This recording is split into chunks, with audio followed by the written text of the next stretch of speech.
All right. Good afternoon, everyone. Welcome to this week's Know the Scene. Man, what an intro. What an intro, Bill. I love that, man. We're going to have to see if he'll let us do that on the reg. That's a way to kick it off, man. I like that. Justin Dionne here, your host for Know the Scene, your weekly show here in the Lake Norman area. Talk about what's going on, what's in the scene. Like, what is the scene right now? What's happening around our area and all the towns that make up this great region. Cain Center for the Arts has continued to just be popping. We had a great show last weekend. Actually had a bluegrass act in, Darren and Brooke Aldridge. Had a great show with them last Friday night. And then Saturday, we actually had a great Learn Music, local music school, did their like quarterly recital. And I call it a recital. I mean, they had like rock band kids and everything. It was great. And just really cool to see local kids that are, studying their musical instruments get a chance to perform in the space. It was really special last Saturday, so we thank Adam Reed Wilson and the folks at Learn Music for doing that at the center. This week, continuing some great stuff. We got this Thursday, we're bringing some blues and rock and roll with Mr. Eric Gales. We're going to be chatting with him here in just a moment. And then this Friday and Saturday, 3 performances. If you're the kind of person that likes a musical theater type thing, or you got some friends, or, great date night thing for musical theater, or that kind of genre. We have a show called Forever Young playing Friday night and 2 shows on Saturday as well. So we got a 4-show week this week at Cain Center, y'all. We're really excited for it. Lots of great stuff coming. And then next weekend, next Saturday, we have the Town of Cornelius Black History Month celebration with us and the town and the Smithville Community Coalition are all pitching in together. It's gonna be a great event celebrating Black history, the Black history of our communities here, as well as then we're gonna have a great performance from the Sons of Maestro. The Sons of Maestro is a great two wonderful Black performers, young Black performers that play violin. And they do kind of like a reggae adaptation of like violin songs. And they're going to have some of our local music kids that play strings play with them for a song too. So all great stuff coming at Cain Center for the Arts. We hope you all will continue to come out and enjoy not just what we have going on, but, the local acts that are playing at places like our local breweries. Boatyard has great performances going on too. Just lots of great stuff in our area. So we hope you all will continue to support all the great cultural opportunities happening here in our region. And you can get tickets, by the way, for All Cain Arts Show at www.cainarts.org.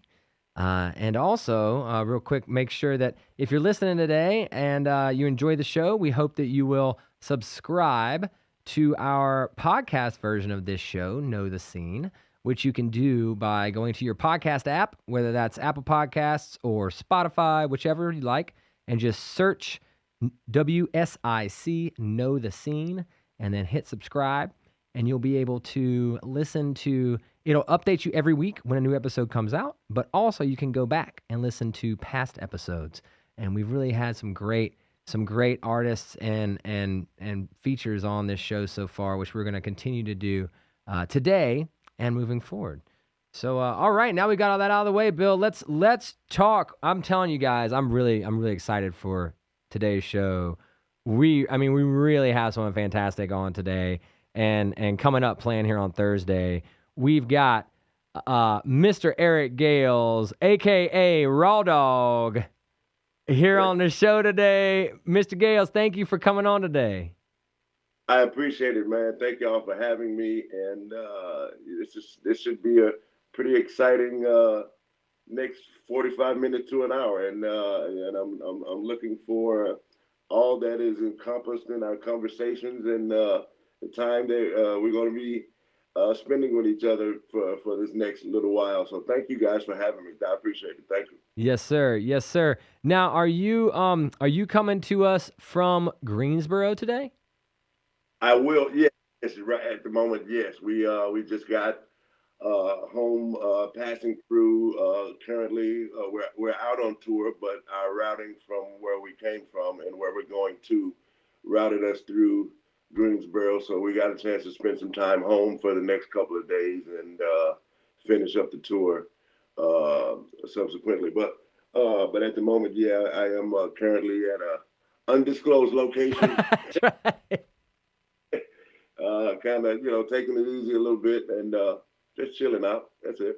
I was gonna. That was one of the questions I had when I was preparing for today. Is I had read that at one point you were living in Greensboro, but I didn't know if you still were. So you've been living in Greensboro for a couple years now. Is that right? Yeah. July will be 12 years. Nice. I will, and I that happened by way of meeting my wife, LaDonna, who is from Greensboro. Oh, Actually, nice. was born in Chapel Hill. All And right. once the connection was made with me and her, my zip code changed in like 24 hours. And it happened that fast, and I've been in Greensboro ever since. Uh, so yeah, July will be 12 years that I will have been living here in Greensboro. Wow, that's great. That's great. Well, I love that you got himself a Carolina girl. I did, man. I got messed around, and yeah, I got hooked, man. The the hook caught me in the mouth, and I ain't been able to take it out since. I love it. I love it. I got a Carolina girl too. So this best in the world, they say, right? That's how that song goes. Something about it, man. Something about it. That's right. Well, that's awesome. I love that. I mean, I know you're from Memphis, and I want to talk about that a little bit in a moment, but I really think it's neat that we're getting to host you, someone who's at least been in the state for a little bit, Yeah, getting to host you here in a hometown show, kind of. yeah. My pleasure. Um, so awesome. Well, Eric, we're gonna get to talk about a lot of great stuff today. Real quick, and I'm not. I just want to put it out for my folks that are listening. Y'all, this is a really big deal to have Eric Gales come. I mean, we're gonna talk all about his journeys today and what he's willing to share with us. But I mean, this guy is absolute blues guitar, and not just blues guitar, but guitar in general, like royalty. So, Wow. man, really excited to get to have you at the center. Um, and any of our people out there listening that are guitar fans, if you are a guitar fan at all, I mean, blues guitar especially, of course, but just guitar in general fans, do not miss this show this Thursday night with Mr. Gales, because he's going. I mean, I'm not gonna speak for you, but I feel like you're probably gonna tear it up. I think it's pretty safe to say, make sure that your insurance is paid in the building. Okay. Uh, uh, Hopefully, there'll be a building left after Thursday night show. Saying that all in fun and everything, man. There's an insane amount of energy and passion and emotion that comes with an Eric Gale show, and to the fact of you mentioned in the blues, and yeah, that is a core foundation of who I am.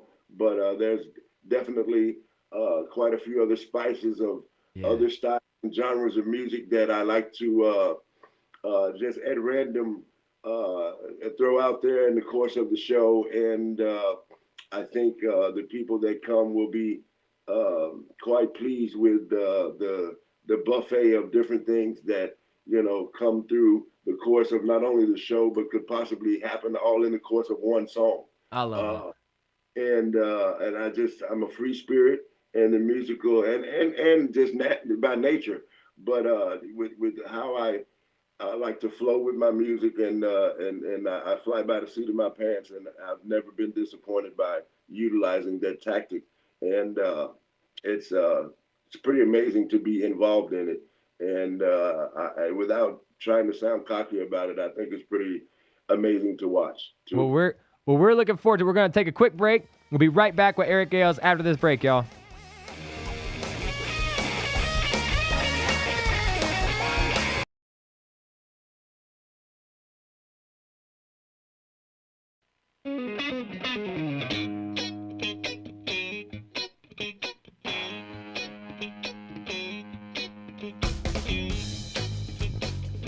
All right, welcome back. Welcome back. Know the scene. Talking today with the guitar world's best kept secret.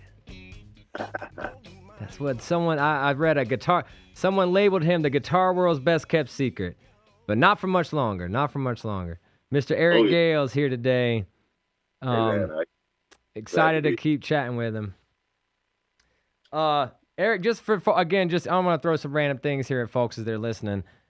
Gibson guitars for my guitar folks out there. Gibson guitars ranked Mr. Gale's here number 4 in the top 10 modern blues guitarists.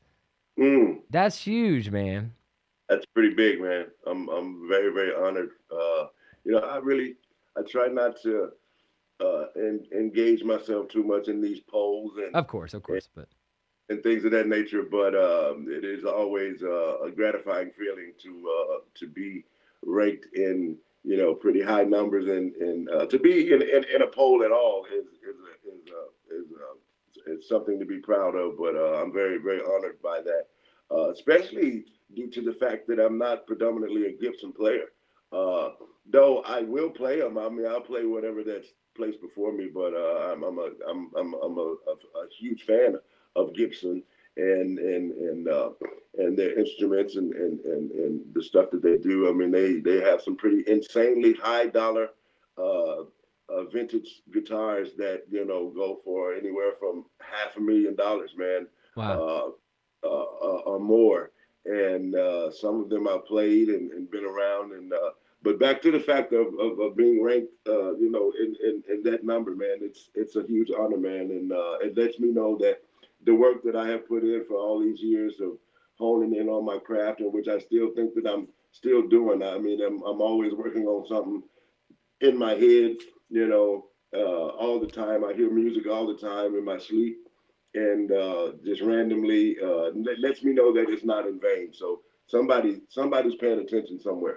How I love that you said that you mentioned just now the fact of like constantly honing and working on your craft, right? Like I Yeah. feel like that's something that I've read and heard consistently from artists that are like that are at your level, like the true art. I mean, the ones that are the best, man, they're constantly working on it. So like for someone like you who's been, I mean, who's been playing at the level that you have for as long as you have, how like what are some things that you do to continue to hone in on your craft? Believe it or not, strange as this may sound, often the times I do nothing. I do nothing, man. And back to the fact of me being such a sporadic and spontaneous person, it's to me the more that I'm away from it, the more intense that it is when I do play. Interesting. Yeah, it's very, yeah, man. It's very, I get asked a lot, do I practice all the time or this and this and that? And no, I really don't, man. I'm a pretty average, normal, regular dude. I just hang around at the house with my pets or watch, certain TV shows that I like to watch or movies and this and this and that. And if I'm not doing anything that has to do with music, I rarely ever have a good pick up a guitar or anything like that. When it comes to getting ready, go in the studio or write or hit the road or do a show is when I will embrace myself with the instrument. But other than that, man, I'm typically nowhere near anything that got to do with music, man, as far as playing it. But with that being said, I'm always having something in my head, a melody or something like that, that I'll keep my phone handy and hum the melody or the idea in my phone so that I don't forget. But I like you that. know, I don't engage myself a whole lot around the guitar What like I used to. But when I get inspired, though, that's when those times will come. But when and when I do, it's like 3 or 4 days straight without putting it down. wow. So is it like, I've read somewhere that sometimes when you get to a certain like expertise, if you will, like a mastery of something, that sometimes the next step is actually giving yourself space. Like Yeah, kind of giving yourself that space. Is that kind of what you're maybe alluding to? yeah. I think that's safe to say. Yeah, yeah. For me, yeah, the space for me is what enables. Uh, I'm trying to figure out the best way to say it. Being away from it makes it Yeah. that much more when I pick it up Yeah. again, and it's as if I never put it down. Uh, and I don't know how that works for me, but it works for me. Unless it's something particular that I need to work on, as far as a new show format or a new tune or something like that. The longer I'm away from it, for me, it's that much more fresh when I do engage with. Yes, yes, I love that. So I want to take it back a minute and help in case some of our audience isn't as familiar. Just take it back a little bit. So you started playing guitar when you were like 4 years old. Is that right? Yes, sir. And Yes, sir. and this is your brothers. Your brothers got you turned on to it. Yeah. Yeah. And you learned it upside down and left-handed, Huh? just like Jimi Hendrix, even though you yourself are not left-handed. Yeah, exactly right. Yeah, one particular part to correct though. Yeah. So Jimi Hendrix did play left-handed, but he reversed the strings, and I don't. So I just take a right-handed guitar and flip it over. What? Hendrix flipped it over, but he reversed the strings. So his strings were Yeah, so his top E was still the bass E on top. He's just playing it left-handed. Yes, sir. Yes, yes. But everything else you said, I play left-handed upside down. And wow. That's the only thing that I do that way. Everything. I'm. Excuse my French, but I'm fucked up. You know. But it works for me. Nah, but that's okay. We're recording. We can beep that out. Yeah. So then that being said, right? I mean, you pretty much taught. I mean, as I was reading up and everything too. So I understand, like, so your brothers taught you some licks, I guess, and you just kind of picked it up and just went, I guess, right? Because no one's gonna teach you lessons upside down and upside down left-handed, right? Or were there people that taught you lessons that way? Well, not necessarily. It was such a powerful inspiration and influence on me from the stuff that I was listening to that I needed and felt like I wanted to learn, that it didn't matter to me. It wasn't even a thought on which way whoever I was listening to, what way that they were playing.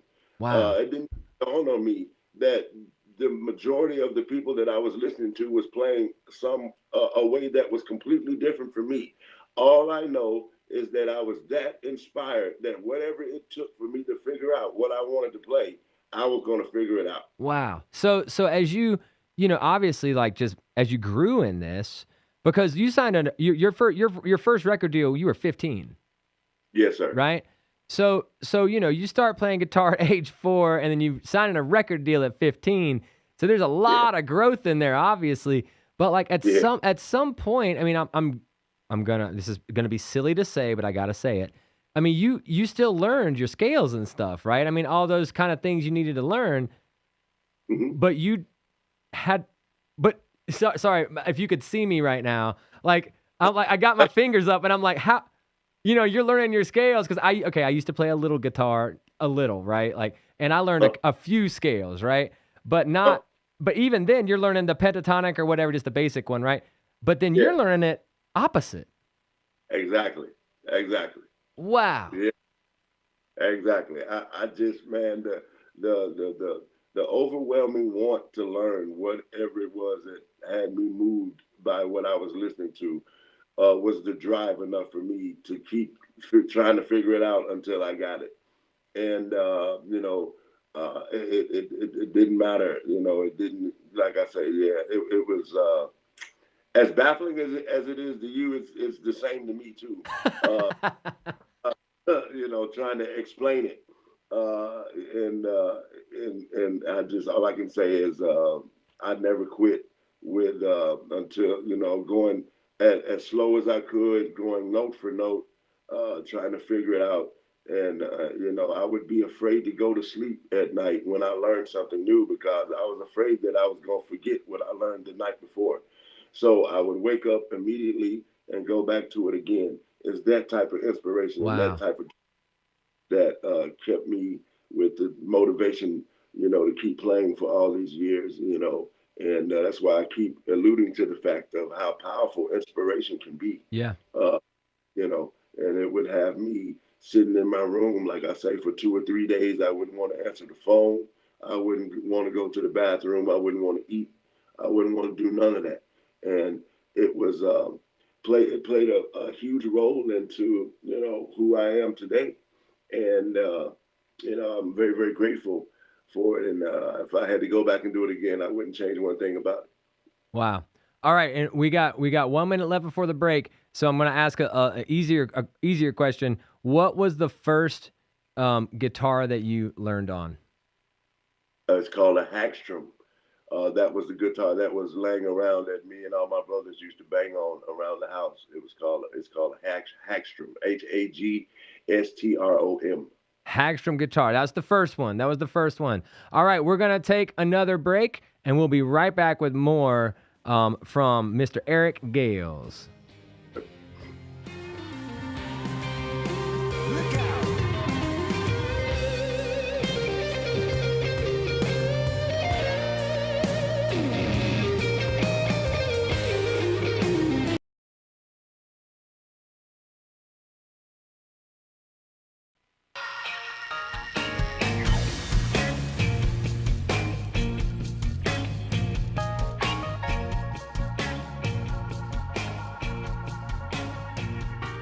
Welcome back to Know the Scene, everybody. Having a great conversation today with amazing guitar player, musician, phenom, Eric Gales with us today. Coming to play Cain Center this Thursday night. Still have a few tickets left, so get on cainarts.org and get those tickets now. It's really going to be a phenomenal show. And actually our first blues show, or blues-oriented show, I'll say it that way, since we opened last year. So we're really excited to bring in one of the best to kick off blues at Cain Center. It'll be great. So, Eric, as we continue talking today, I wanted to kind of bring up. So I one of the notes I have here too is I mean, so we were saying pick up a guitar at age 4. You're signing out your first record deal at 15. You're playing at Woodstock in 1994 with Carlos Santana. That's a bit of a I mean, if my math is correct, you're 20 when you're playing Woodstock with Carlos Santana. That's a journey, man. Can you summarize for me, to go from first time picking up a guitar at age 4 to then 16 years later, you're playing at Woodstock with Carlos Santana. How do you get to there that quickly? Man, it was, dude, all I can say is, I had met Carlos on a previous tour, and he came to my show, and I met him then, and backstage after the show, and we were talking, and he asked me, could he be my godfather? And I said, of course. So Carlos is my godfather, by the way. Wow, I did not know that. Yeah, and then some kind of way, before that Woodstock was to be done, I got a call, from him by way of his assistant or whatever, and they were like, Carlos wants to invite you to come play Woodstock '94 with him. Are you game? And I was like, man, let's do it. And flew out, and I'll never forget it, man. There was a million people out there. And it was just an amazing event, and to be able to be up there with one of the legends that was at the original Woodstock. Let's want to keep that in mind too. Right. That it was just huge, man. And me and Carlos, we're still very, very close. We chat at least 3 or 4 times a week. Wow. And it was amazing, man. At 20 years old, 19, 20 years old, that was one of the hugest things that had been in my life. And at 49, it's still one of the hugest things that I can recall that has ever happened in my life, man. And I never will forget it. Yeah, which I know you got a big birthday coming up this year. Happy birthday early. It's early. Thank you. But happy early birthday. Thank you. I'm 10 years behind you, but I got a big birthday coming up this year too. So we're both excited. I'm excited for that. I wanted to ask you, speaking of, so you talked about Carlos and that relationship, which I really appreciate you sharing that with us. I always think it's real special when we get to hear those kind of things from guests, those little cool nuggets. So one of my favorite stories I found was I found an article that was talking about your top 10 artists and albums that influenced you, right? And on there's Jimi Hendrix and Robin Trower and Eric Johnson, Albert King, Muddy Waters, John Lee Hooker, and of course Right. Stevie Ray Vaughan. And you had a story on there where you said when you were cutting your first record, you were like 15 years old, and you introduce yourself to Stevie Ray Vaughan, and Stevie Ray Vaughan says, "I know exactly who you are." Yeah. Man, what's like? Yeah, that was wild, man. That was wild, man. That was I was cutting demos for my first record, and they were cutting the Vaughn Brothers record in the other room, and I just heard Stevie warming up through the walls, and I was like, "Yo, man, ain't no way that's who I think it is around the corner," and it was. And I went in, introduced myself, and we sat down and talked and chatted, and and we played acoustic guitars together. And and before I left, I asked him, could I have his autograph? And he said, the only way I'm gonna give you my autograph is if you give me yours first. And that was pretty. It's pretty emotional, man. It's pretty. I've since lost that piece of paper that that he signed for me, but the memory is still there, and I never will forget it, man. Never will forget it. That's got to be like what and to be 15. I mean, obviously at this point, I mean, you've got your record and you had already done. I mean, you've done a lot, but that's like for someone that age, it's still so at that age you're impressionable. You're malleable. You're meeting all these heroes, man. I mean, you're meeting Stevie Ray Vaughan. You said you met Carlos. I mean, I'm sure you met a bunch of other folks as well. Like, how did that serve as like extra fuel for your fire of inspiration? I mean, did you Absolutely. eventually get to jam with those guys and you start picking up things from them too? Like, what was that like? Yeah, it did. Um, a boost of octane, if you will, that just added more inspiration, man. And I left out of that room with Stevie Ray with my mind blown, and left off that Woodstock stage with Carlos with my mind blown, and just feeling very, very grateful uh, for the gift that I've been given to allow for things like this to come across my path. And when several others that I know that hadn't had these type of opportunities, man, and as a matter of fact, a lot of the friends I had, lives were going completely the opposite way, and for me, it just was a blessing to have these sort of things come into my life, and just definitely had my eyes wide open on just how much and I keep saying this, how much of a blessing and a gift that that the big man or big woman upstairs decided to place on my life, and I'm still as thankful today as I was back then. Have you had any opportunities um, yourself to kind of have little like give back moments like that to like young and up and coming Of musicians? course, of course, What's of one of your course. favorite ones? I want to say, man, Kingfish would be, definitely one of the ones that is doing very, very, very, very awesomely well with his career. And I remember when we first were introduced to each other, it was through a phone call, and I actually saw Kingfish on this.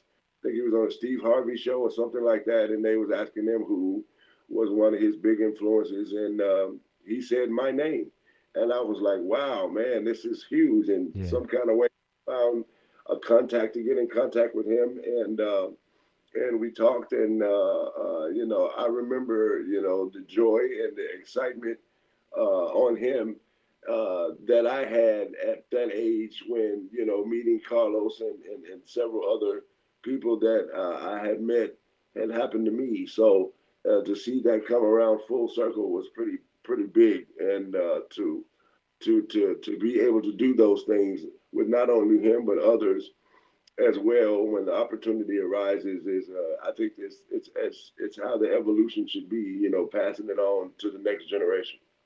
I love that, man. And I think that's a I love that you have a passion for that and that's something that you think is important, because I agree and I love hearing folks talk about these moments, like you said, like you've got to have with, Stevie and Carlos, and how making sure that they pass that along when they have an opportunity to. I think as artists and as folks, like us who get to do things to give back, give back, whether it be the community or other up and coming artists as well, is awesome. It's great to see that happening. All right. Well, we have, oh my gosh, we have like 30 seconds before the next break. So why don't we go ahead real quick, and we're going to go to break and come back with our final segment here with Eric Gales. We got some more stuff to cover, so we got to move in this last act as we come forward. Thanks a lot. Y'all don't go anywhere. Know the Scene. Come back after the break.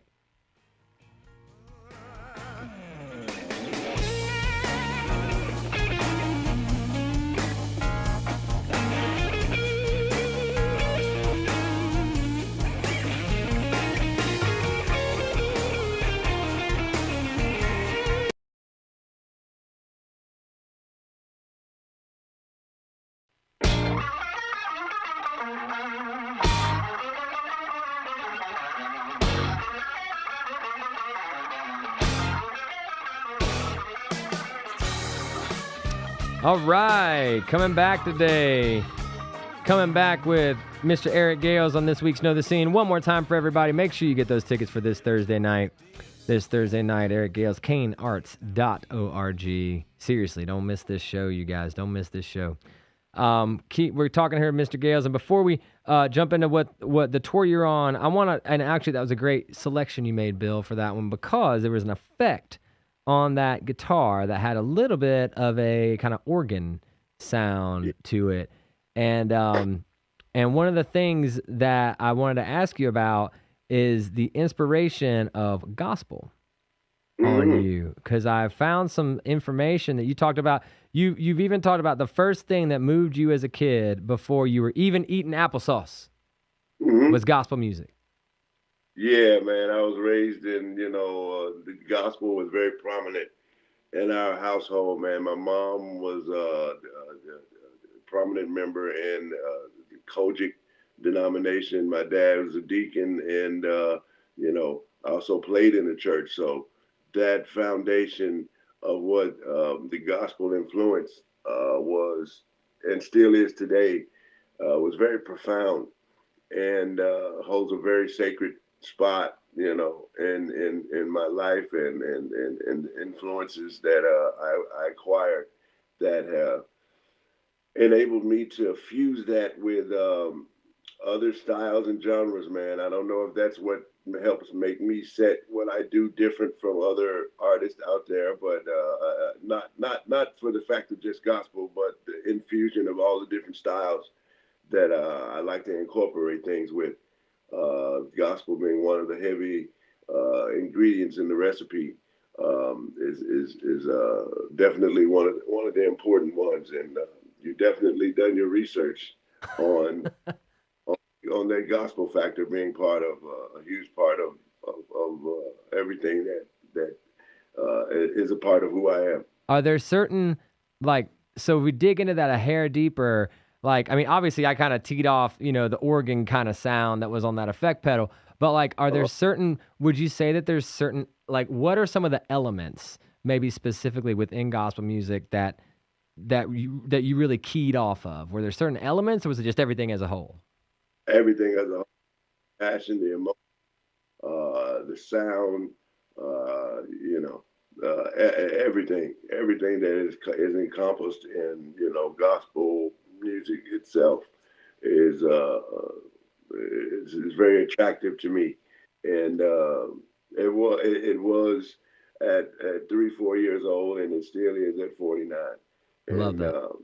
And it's just a beautiful thing. I'm glad I was able to grasp onto it, because it definitely helped me a lot. So it's safe to say you might be taking people to church a little bit this Thursday. I've been known to. I like that. All right, so let's talk about this Thursday night, and the show, your tour you're bringing. So you're on tour right now, and where? Gosh, I didn't have this counted. Sorry, but you've been touring this leg of the tour. What you've how many shows have you done before now? Do you even remember? This year 4. We did this cruise. We just started back, so we're starting back from a break that we November of last year. End of November was our last show for that year. We took off for December and most of January, and we started back the end of January on the legendary Rhythm and Blues cruise, and that was our first shows after a 2 month break, and we were on started actual stateside touring last week. First 3 shows were with Kenny Wayne Shepherd. They went Nice. amazing down in Florida. And then I had one of my own that was maybe 1 or 2 seats from being sold out in Stewart, Florida. And then we're going to continue finishing on up. But yeah, so basically, yeah, four shows On this leg. So this year. Nice. So we still got them fresh. We still got them fresh. Oh yeah. Oh yeah. And are you tell everyone about the band you're bringing with you. Okay, so Nick Hayes is on drums. LaDonna, my wife, is on background vocals and percussion. Randy Stevens is on bass, South Carolina, and a new member in the group is Trevor McKay out of Mississippi on rhythm guitar. Nice. How long have y'all? Well, how long have all y'all been kind of playing together? Well, my wife and Nick been with me for the whole 11 years. Nice. Randy's been within the past year, and Trevor just started a week ago. Nice. Awesome. That's great. He's doing a great job so far. That's great. That's great. That's great. Now, and you're gonna you gonna have a full show? What's the journey like you take artists on? Like how? I guess let me ask this: like, are you the kind of artist that is gonna set a set list for a leg of a tour and pretty much stay on that same show, or is every night a different set list? Every night is different because I don't know. I myself don't know what I'm gonna do until I walk out on the stage. I love that. Yeah. So you don't even preset the whole set list? I'm sorry? You don't even preset the whole set list? Not really. Wow. No. Your band, pretty band, but they know how to follow along. I was getting ready to say your band's just got to stay on their toes, huh? Exactly. I love that. Do you so within that, how many guitars are you going to bring with you? On this tour, I think I got 5 or 6. Nice. Wow. Yeah. And you think you'll use all? Do you think you'll use all 5 or 6 the whole show, or just kind of see how it feels? Probably not. But I'm kind of speaking premature because I don't know. Right. Of course. I don't want to. No expectations, man. I just like asking these kind of questions, Yeah, I mean, I may, and then again, I may be on just one guitar all night. It just all depends. I love that. So when you're doing that, like, tell me about the experience of that, right? So you're coming up with you're just letting the night kind of take you, I guess, right? You're letting the energy and the vibe take you. How do you approach that? Like, you walk out and you're just like, all right, song 1. And then what, are you feeling the audience? Are you feeling the band? Are you feeling a mix of both? How are you approaching that?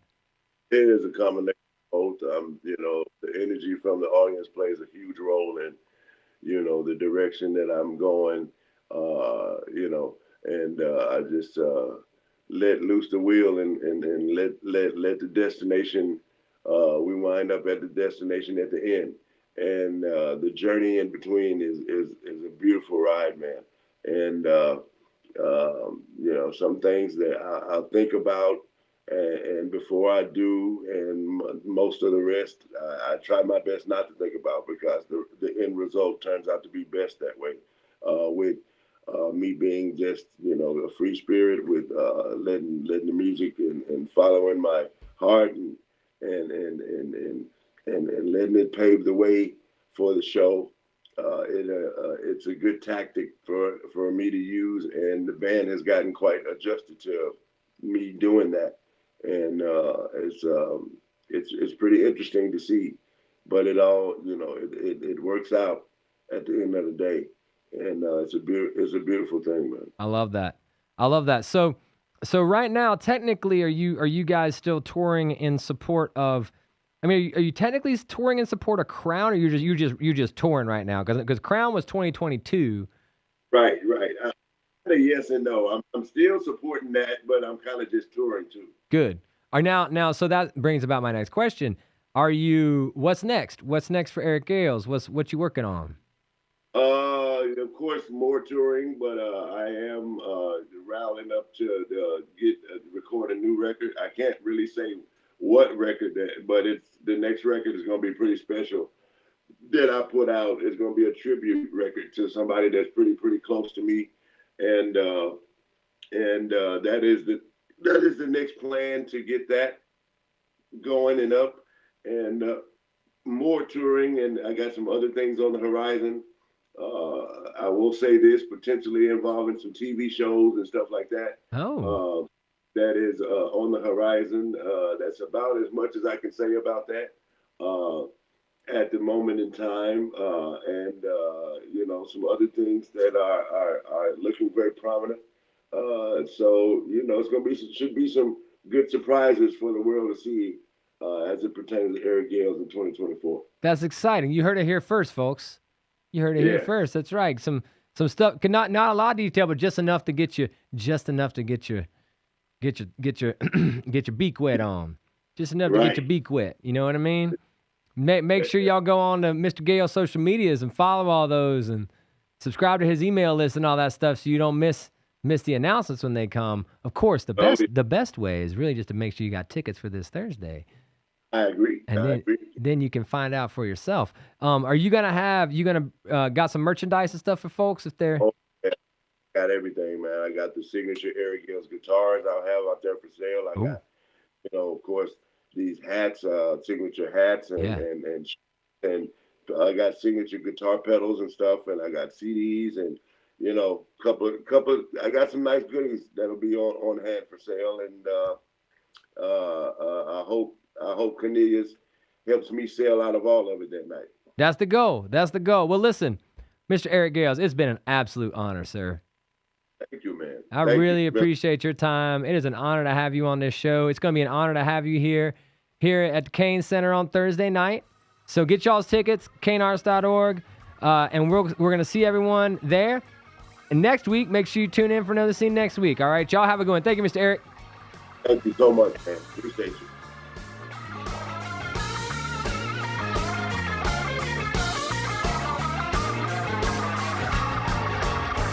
Y'all still listening? I got a couple of more things I want to say before we end this song. Y'all need to listen. Y'all sure been quiet for way too long.